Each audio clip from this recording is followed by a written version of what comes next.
Hello, ladies and gentlemen. My name is Stephen Odiembo, the International Relations Director at Furaha and Baraka. And together with me is the voice of the founder and the CEO himself.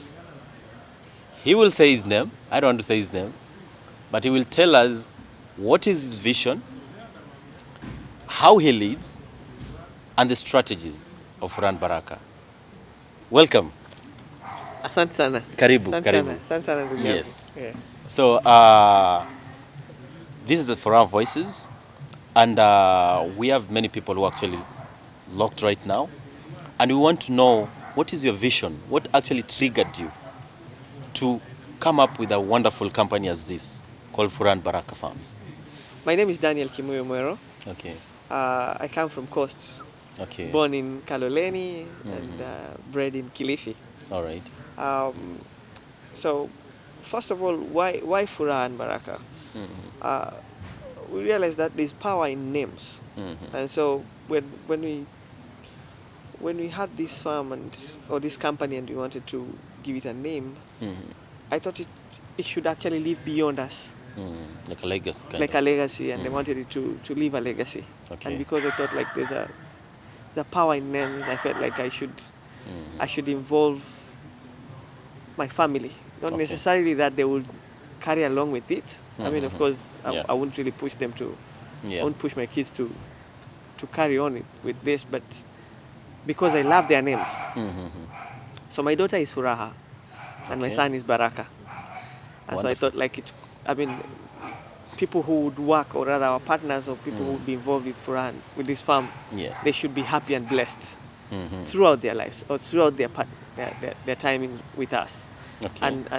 And by virtue of that, then it also stands for our values, which Okay. is one key value is our integrity. In that at any one time, whatever that we do is linked to our kids, such that I wouldn't want to leave a curse to any of my kids, because if I do something that is not right, or if we have a partner that probably we would not go right, then they would each time they would say that Furaha and Baraka has not done the right thing, then that's an indirect curse to my kids. Yes. So by virtue of ensuring that we live up to our standards, Yeah. and our integrity and what we stand for as Furaha and Baraka, which is the issue of monitoring and ensuring that we track what we do or what gets done by other people. Yes, sure.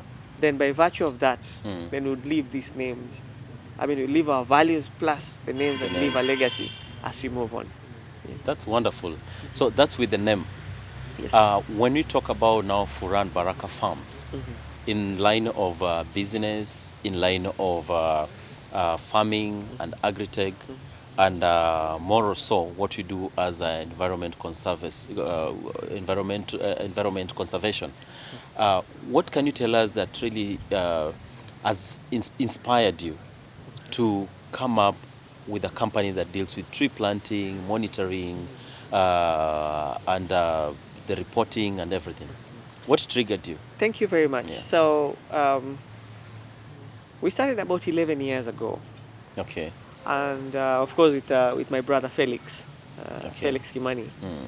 And initially we were just doing farming, and of course Alright. we had several farms, but one of the key ones was in Tana River, just by the river. Okay. And there's a time that we had done about 4,800 stems of bananas. Okay. And of course, when they were almost, I think it was remaining like a week or so for us to harvest, the river burst its banks. Oh. So I'm sorry I to laugh, but remember I was in looks Zambia terrible. then, and then this evening I was taking my stroll, from the office. I was working on a wild bag project there, and so Felix calls me. Then he asked me, kuna mahali umepata mahali ukae chini, nikamwambia maneno, and I knew this was not very good news. So then he told me, nature imetufanya ile maneno. How was So your take? of course, he said the river has burst its banks, and the whole farm had flooded. So all stems. So we lost all the bananas.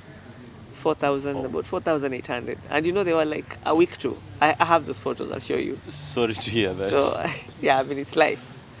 So, our manager then, our farm manager then, requested us, and he told us that he'd raised his family from seedlings farming. And so, Okay. much as we were skeptical, we tried a little bit with mango seeds. Okay. And That was after the bananas. yeah, after the bananas, of course, after the water massive loss. subsided, and we In the lost all the same place. bananas, and we could see that we were not getting anything, and all the bananas died. So like 3 months down the line, we bought some little bit of mango seeds, Okay. and we processed them, and in like 4 months, we had the scions. I mean, we had the seedlings that came out, Okay. and we were able to sell. Oh, okay. So I think that was the fastest business that we did, and for once we made some money, you know, Okay, because they were like about, I think, 3,000 seedlings, which were bought by someone who was supplying to Kwale County. Okay. So from that then is sa tukajichocha, kasema why not? So we went to, I remember You decided to scale up. we decided to scale up very fast, you know. Okay. This is hapa ndio tumefika sasa, wacha tu, so at least we could recover from the losses of the Of bananas. The banana stems, yeah. And so we went to Kitui Okay. in the market, and we bought we got some boys who so some of our workers were coming from Kitui, so they led us to some of their cousins, and because that December was the mango season. I mean, normally during the mango season, we went and we bought 3 trucks Of full of mango seeds. mango seeds. You know, a truck would take about 150 bags Wow. of mango seeds. So we had a total of 450. Wow. And you know, a bag would and so a bag would carry about 3,000 seeds. So 3,000 times 150, that is how much? Yeah. That's massive. So So- times 150 times 3. You know? 3 trucks. Yeah, 3 trucks. We said sasa hapa tumefunga mchezo, you know. You actually some billions there. Indeed, we know, like sasa maneno iko sawa. Now when we took those seeds, and because Did it's you not go like, back to the same the gentleman who advised you? Yeah, I mean, he was there, but you see, I mean, much as he was telling us, we go slow about this. I but mean, we you're go very slowly. young We men thought like, who are no, very we have aggressive. already sold. I mean, 3,000. Why can't we But the scaling was too fast. scale this? Yeah, and that was our other greatest lesson that we learned from this, that take things slowly. Okay, what happened? Can you tell So us? we took all these 450 bags, and out of all those ones, 450 times 3,000, we didn't get even 1,000 Oh. seedlings. And so it was 150? 450 bags times 3,000, because they had 3,000 seeds. Okay. We didn't get That's 1.3. 1,000. Yeah, so we were counting 1.3 million. Even if it doesn't work out completely, if we get a million and we're selling at 20 bob, you know, we'll be in business. Okay, what happened? I mean, I think it started from because we did it in a hurry. We didn't pick the right seeds. Some of them, those guys who were helping us to Collect the seed. collect them, I mean, they picked But- they picked seeds that were already ilikuwa zimeoza. Yeah, Which and did not germinate or they were did not. I mean, 99.9% of Oh. those seeds did not germinate. Yeah, so even I think the way we handled them, the way we carried them, of course, it took several days for those trucks to come down, even the offloading bit. So in the process, some of them rot while they were still in the trucks. Yeah, and I mean, it was another very sad lesson. Lesson. Yeah, but also it helped us to move on, because from there now we. How did you evolve now? So I spoke to apparently my mother-in-law, Dr. Rahab Mwinga. Okay. She was director Kari. Okay. so I spoke to her, so she helped us to get people who would advise us now from Kari. Okay. Yeah, then of course now we got the right advice, and then of course slowly by slowly we managed to know what are the right kinds of seeds, and also together with the links in Kefri. Okay. And then slowly by slowly we managed to now raise seedlings in the right way. Okay. And of course now we went from 1,000 to about 2,000 to 5,000 to 10,000. Oh. And slowly by slowly we managed to get clients who would now appreciate what we were doing. Okay. But then about 4 years, so around that time we would supply a little to different counties. Okay. And to some NGOs, like the likes of Concern Worldwide, and also the likes of Imarika, Okay. the Teachers Circle, Kilifi Teachers Circle. So basically, Furaha and Baraka started like supplying the seedlings. Yes. To these, yes. So we started supplying the seedling, and because of the turnaround time, between 3 and 6 months, Yes. then we'll be able to sell.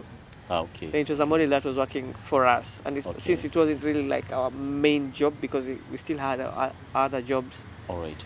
We thought like this is something that would continue. However, our key goal was to ensure that we create impact even as we do this. We create the jobs. Okay. We are able to sell cheap.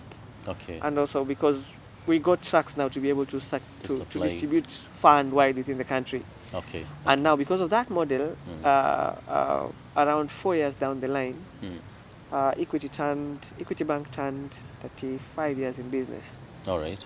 And so that's the time Dr. James Mwangi pledged to plant 35 million trees. So we saw that as a low-hanging fruit, and of course we presented our model. Okay. And they liked it, and because their key business is not in planting trees, we employed people within our organization to help us find potential partners who would not only plant these trees, but then they would grow them. Okay.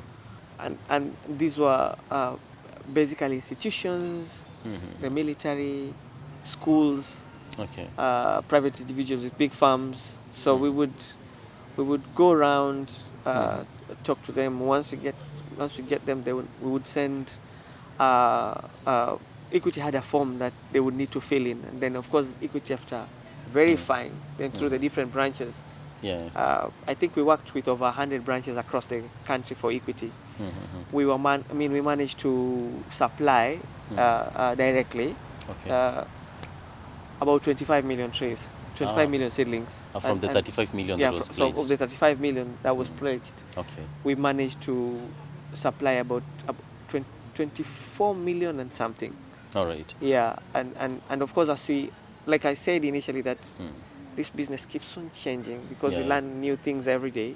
We embedded technology in this.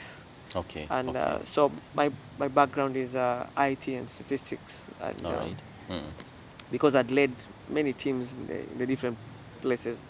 That's globally or within Kenya? Many teams across the world. Okay. In over 30 countries in this world. That's wonderful. In most parts of Africa. Okay. And Latin America and Asia. Okay. And because mainly I was leading teams with respect to management information systems. Okay. Then the monitoring aspect came in very strongly. And because of that background, then we were able to create an app that tracks the growth of, that not only tracks the growth of these seedlings or the trees, but also reports on the carbon that has been sequestered over a period of time. Okay. So now, by virtue of that, and with our experience from Equity, then we onboarded other clients. Okay. The likes of Diamond Trust Bank, the likes of the Nature Conservancy, Absa Life, and most recently Kenya Ports Authority. Okay. Yeah, and now of course, with each client comes in with a different need. Then you get to learn more and more and more. Like we are shifting not only from creating the a dashboard for reporting, Okay. but also there are different, like for example, like for DTB, who have their whole, like several pillars that are reporting on their sustainability, Okay. or rather to handle their sustainability. So we have expanded The dashboard. our dashboard, or Okay. rather our tool, to ensure that it not only just reports on the trees that have been planted, Yeah, but yeah. all the other pillars as well. Okay. You know, Okay. yeah. So basically, wow, that was so much overwhelming, and I believe our viewers are actually gaining a lot of knowledge, and they're following us. That is very massive, and it is very good to let our viewers know the how Furaha and Baraka has evolved.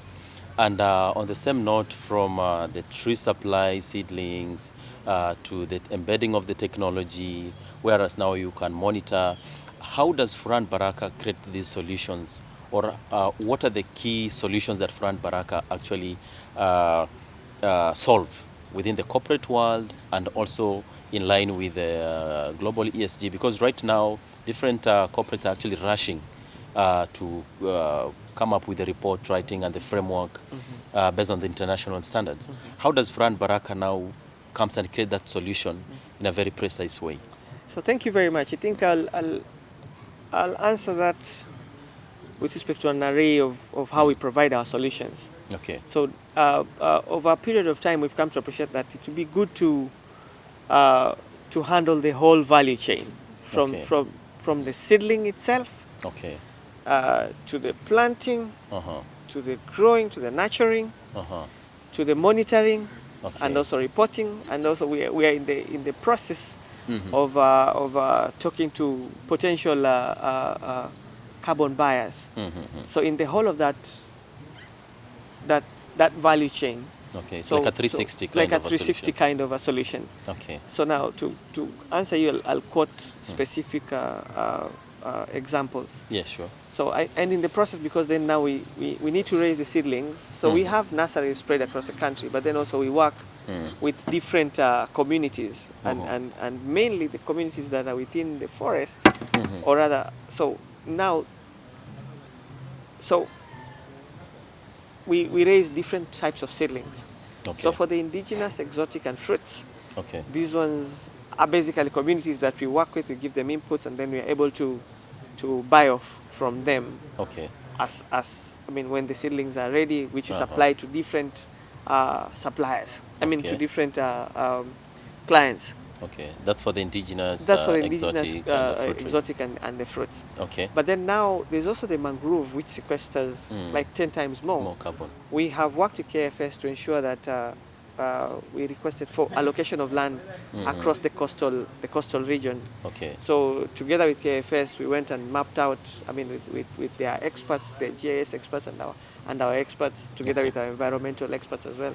We went around and mapped out those regions that need reforestation across the Kenyan coast, all the way from from Vanga through to Vanga is in Kwale, then of course the Mwasumbo region, Dongokundu, Kilifi, Tana River, and Lamu, where we have different sites allocated to us now. Then using these sites, we are able to work together with the community forest associations from those sites to grow these seedlings, but that is from the supply side.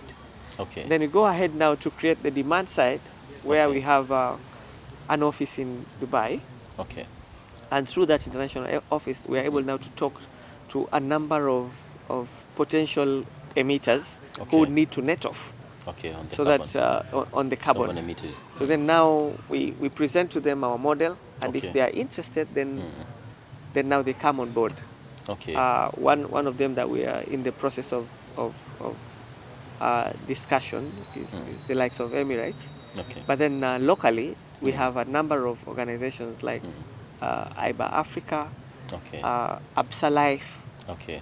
KPA, All right. who are interested in net offing their emissions. Okay. So we not only just go to them, but also within Furaha and Baraka we have a unit, our environment unit, that are able also to calculate for these different organizations, Yeah. the emissions that they have done and so far with Yes. respect to the different scopes, scope Yeah, 1, scope, yeah. scope 2, scope 3, then also be able to help them with respect to the standards, how Okay. many